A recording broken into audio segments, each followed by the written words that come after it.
Selamat datang di Bijak News, Selasa 19 Agustus 2025 bersama saya Berlin.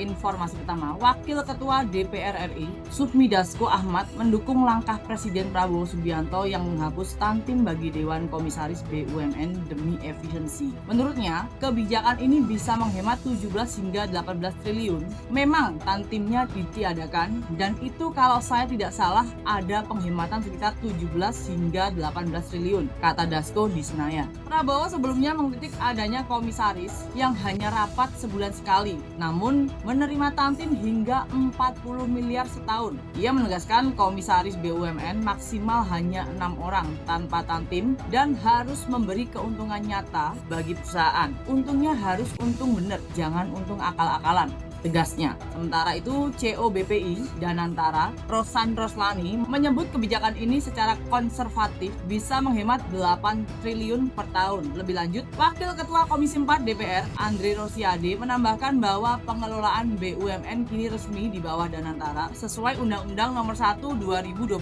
dengan instruksi Presiden Prabowo untuk merampingkan Dewan Komisaris dimulai dari Himbara yang dipangkas dari 9 hingga 11 menjadi 6 hingga 7 orang. Jumlah komisaris yang terlalu banyak atau latar belakang yang kurang tepat justru menciptakan inefisiensi, ujarnya Senin 18 Agustus. Ia menyebut kebijakan penghapusan Tantim bagi komisaris dan direksi BUMN merugi sejalan dengan standar global serta didukung penuh DPR. Aplaus seluruh fraksi dalam pidato Presiden menunjukkan dukungan jelas terhadap efisiensi BUMN, kata Andre Seraya menegaskan tujuan langkah ini agar BUMN memberi dividen besar dan mengurangi defisit APBN. Apakah wajar orang digaji 30 hingga 40 miliar hanya karena rapat bulanan? Itu harus ditata ulang, tutupnya. Informasi kesehatan, urin berbusa, berdarah, berbau, atau mengandung batu bisa jadi tanda gangguan ginjal serius. Segera periksakan ke dokter untuk penanganan tepat. Selasa 19 Agustus. Informasi hukum, Iwakum ajukan uji materi pasal 8 Undang-Undang Pers ke MK,